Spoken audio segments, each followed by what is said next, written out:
Buenas, mi nombre es Gonzalo Quido, formo parte del sector de patología de raquis del Hospital Italiano de Buenos Aires.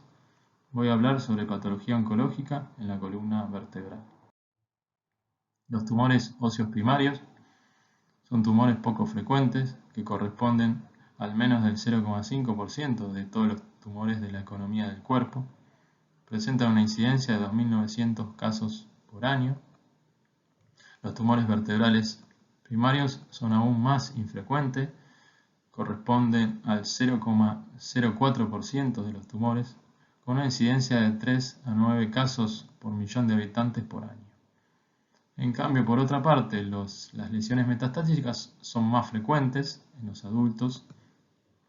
Más del 50% de los pacientes con cáncer desarrollarán una metástasis ósea, de los cuales la incidencia se habla de 90.000 casos por año. En cuanto a los tumores primarios, se pueden dividir en tumores benignos y malignos. Dentro de los tumores benignos, el hemangioma es el tumor más frecuente. Después tenemos otro grupo de tumores que son los tumores hematopoyéticos, de los cuales los más conocidos es el plasmocitoma o mieloma múltiple y el linfoma. Y por último tenemos los tumores metastásicos, que son los tumores más frecuentes, como ya mencionamos, en los pacientes adultos. En cuanto a la localización, la zona más afectada es la región dorsal y dorso-lumbar, con un 70% aproximadamente, y le sigue en forma decreciente la región lumbar con un 20% y la región cervical con un 10% aproximadamente. Para el diagnóstico es necesario realizar un buen interrogatorio acompañado de un examen físico exhaustivo. Luego, con los datos presentes, se debe solicitar estudios complementarios acorde a la sospecha diagnóstica.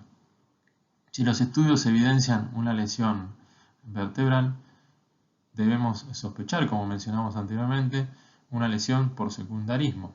Por ende, debemos solicitar estudios para estadificación y una biopsia para confirmar el diagnóstico. Dentro de los hallazgos, el dolor es uno de los síntomas más frecuentes. Este dolor puede ser localizado o irradiado, mecánico o constante, y por lo general no está relacionado a la actividad o algún esfuerzo puntual. Cabe destacar que este dolor es de inicio leve e insidioso y luego va progresando. Otra forma de presentación es un cuadro agudo de dolor, producto de una fractura patológica, que por lo general no está asociado a ningún antecedente traumático. Ambos hallazgos clínicos que mencionamos anteriormente pueden estar asociados o no a un compromiso neurológico, ya sea radicular y o medular. Casi o más del 90% de las lumbalgias son de causa no específicas, pero hay ciertos indicadores que nos ponen en alerta para sospechar o descartar una patología tumoral. Estos serían pacientes con cuadro de lumbalgia, que tienen antecedentes de cáncer, pacientes mayores de 50 años, pacientes que presentan una lumbalgia progresiva o en reposo de más de un mes de evolución y en casos más avanzados, pacientes con pérdida de peso inexplicable, fatiga, falta de apetito o fiebre. Dentro de estos indicadores de alerta, el indicador más importante y relevante es paciente con antecedentes de cáncer. En cuanto a los estudios complementarios, la radiografía es el primer estudio que debemos solicitar para descartar signos de compromiso óseo vertebral, ya sea observando un borramiento del pedículo, una sombra paravertebral, una fractura acuñamiento o ya en los casos más severos signos de inestabilidad radiográfica. En cuanto a la resonancia magnética, es el estudio estándar de Odo al ser altamente sensible y específico. Es recomendable solicitar resonancia de columna total para evidenciar lesiones a distancias, pero en caso de urgencias indicamos solamente resonancias de la región afectada. La tomografía es otro de los estudios que solemos pedir más cuando sospechamos una lesión metastásica y estamos en búsqueda de la lesión primaria. Por lo general solicitamos una tomografía regional de la lesión y una tomografía de tórax, abdomen y pelvis para estadificar al paciente. La tomografía de tórax, abdomen y pelvis puede ir acompañado del PET scan si es que lo tienen disponible en sus instituciones, al ser un método muy sensible y específico. Y además sirve para diferenciar otros diagnósticos. El centellograma óseo total es otro estudio que solicitamos para estadificar al paciente para descartar lesiones óseas a distancia.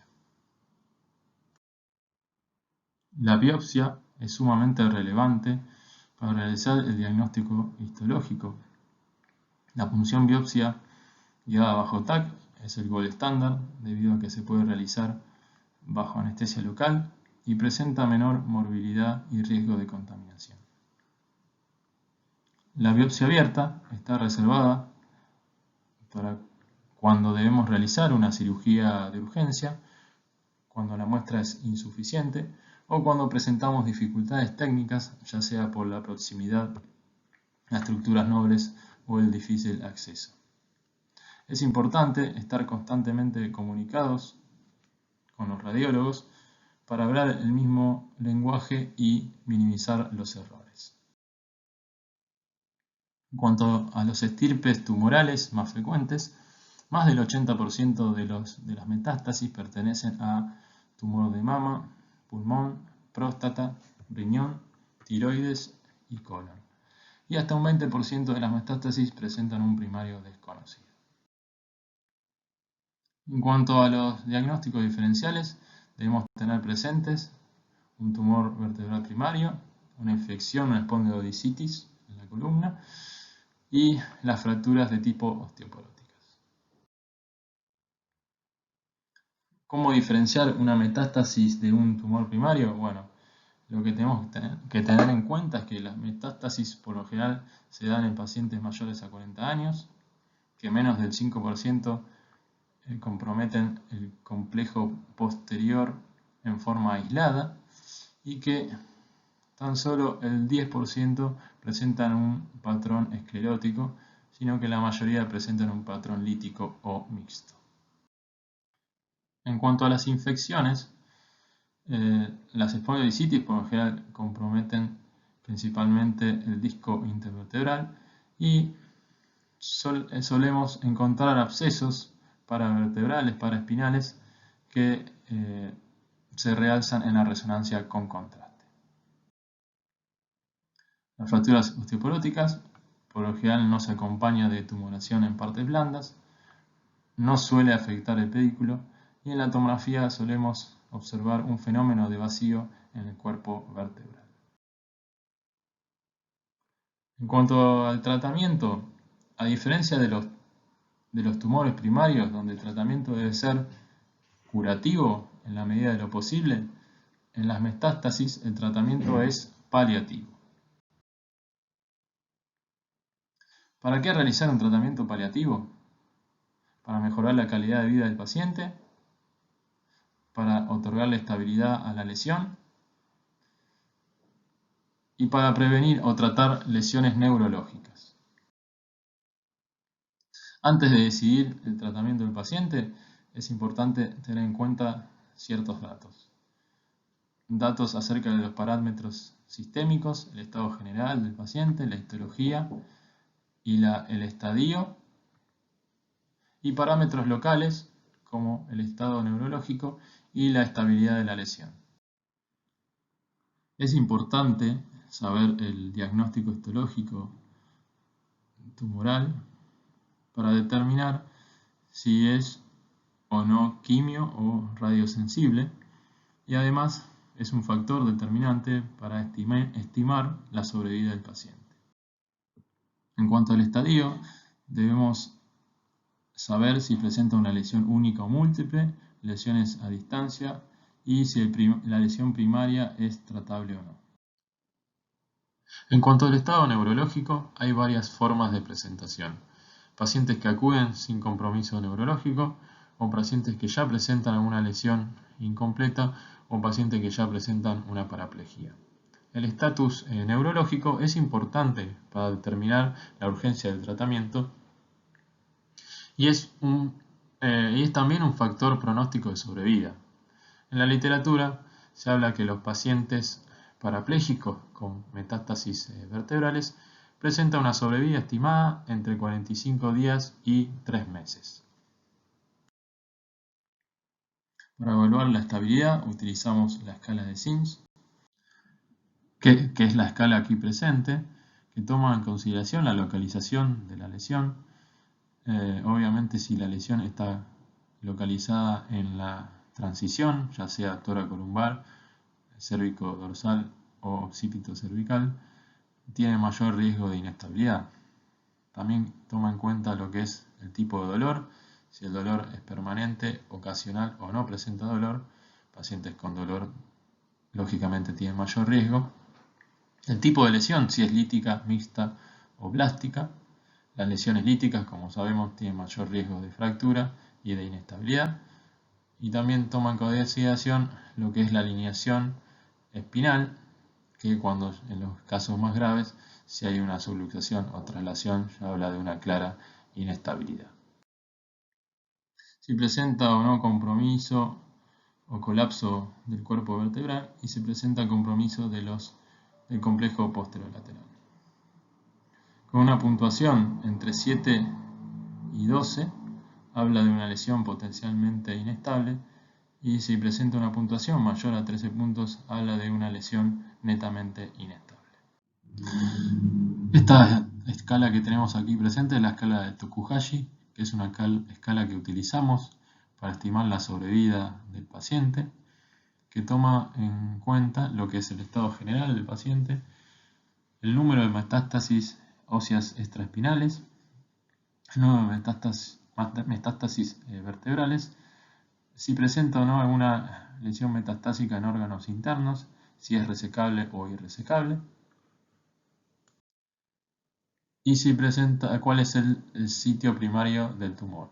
Recordemos que el estirpe y el diagnóstico histológico tumoral es uno de los factores más importantes, si no es el más importante, para estimar la sobrevida del paciente. Y por último, toma en cuenta el compromiso neurológico del paciente. Si presenta un compromiso neurológico completo, incompleto o no presenta compromiso. Esta escala da una puntuación que va de 0 a 15 puntos y consecuentemente se dividen en 3 grupos según el score. Grupo 1, pacientes con sobrevida estimada menor a 6 meses. Grupo 2, pacientes con sobrevida estimada igual o mayor a 6 meses. Y grupo 3, pacientes con sobrevida estimada igual o mayor al año. Y dependiendo de esta sobrevida, se recomienda un tratamiento conservador, una cirugía paliativa o una cirugía excisional. Recuerden que los scores sirven de guía en el tratamiento y el diagnóstico, pero debemos siempre analizar paciente por paciente. Dentro de los criterios de derivación, contamos con el compromiso neurológico, que es uno de los criterios más importantes, con sus distintas formas de presentación. No debemos pasar por alto la disfunción o alteración vesical y rectal. La progresión tumoral es otro criterio de derivación.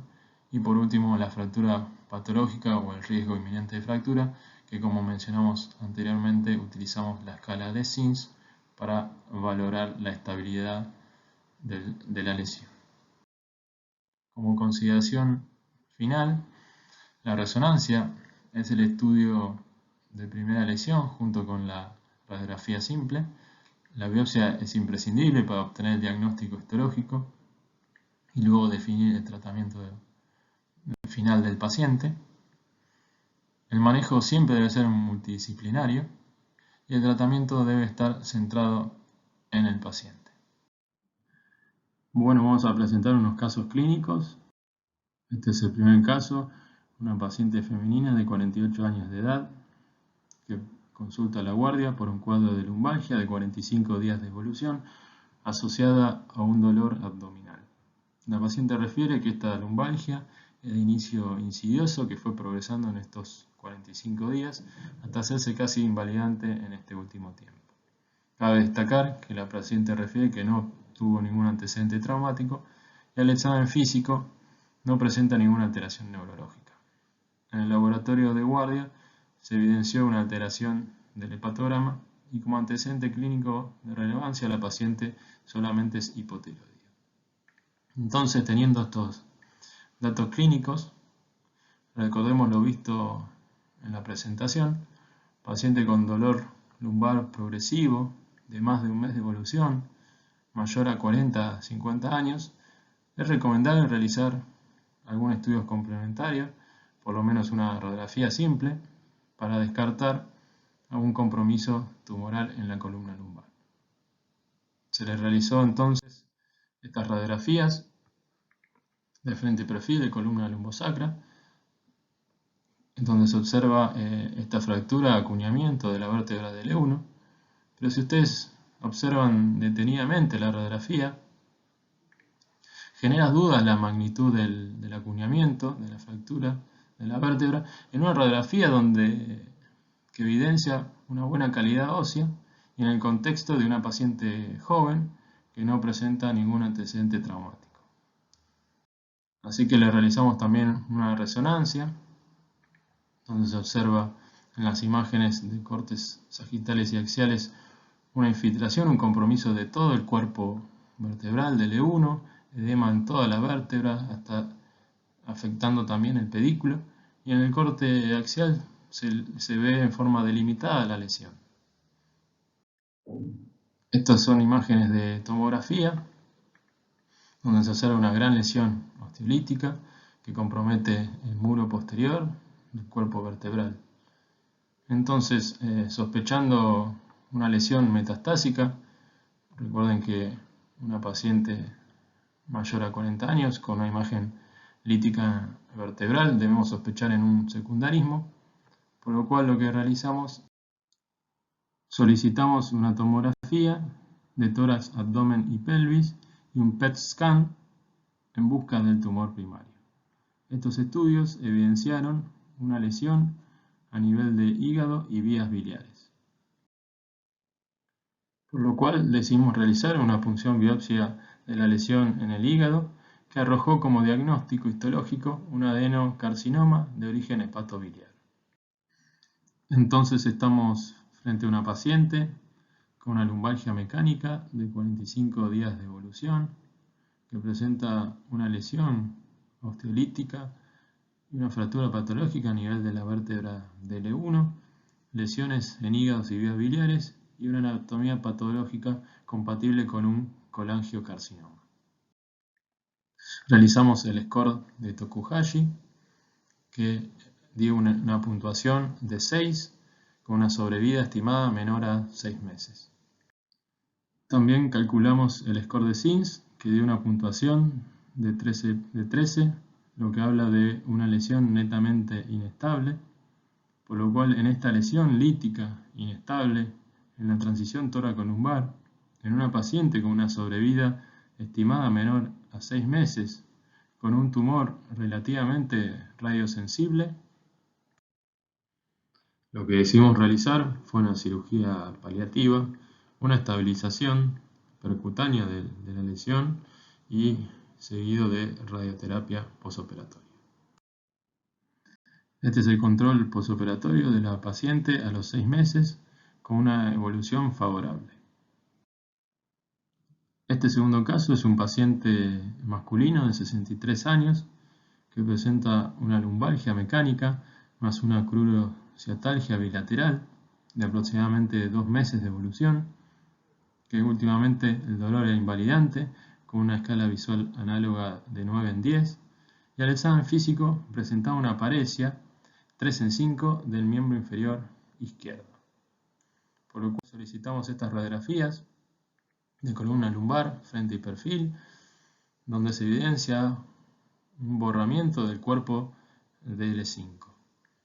Se hace también una resonancia de columna dorsal y lumbar, con compromiso de múltiples vértebras a predominio L4 y L5, con invasión del canal raquídeo. Estas son imágenes de tomografía, que se observa la gran destrucción de la quinta vértebra. Se le solicitó también una tomografía de tórax, abdomen y pelvis, donde se evidenció múltiples lesiones hepáticas y otra lesión a nivel de la glándula suprarrenal. Realizamos el score de Tokuhashi, que nos dio una puntuación de 5, donde habla de una sobrevida estimada menor a 6 meses. El score de SINS nos dio una puntuación de 13 puntos, lo que habla de una lesión inestable. Entonces, resumiendo el caso, tenemos un paciente con una lesión netamente inestable, con una sobrevida estimada menor a 6 meses, con múltiples lesiones en la economía del cuerpo, y lo más importante, que presenta un cuadro de compromiso neurológico activo, por lo cual lo que decidimos fue proceder a una cirugía de urgencia. Lo que se realizó fue una descompresión tumoral con liberación radicular y artrodesis lumbopélvica, y además se tomó muestras para la anatomía patológica en forma intraoperatoria. Este es el control postoperatorio. En este caso, es importante remarcar que el paciente presentaba criterios de derivación urgente por el cuadro neurológico y por la lesión inestable que presentaba.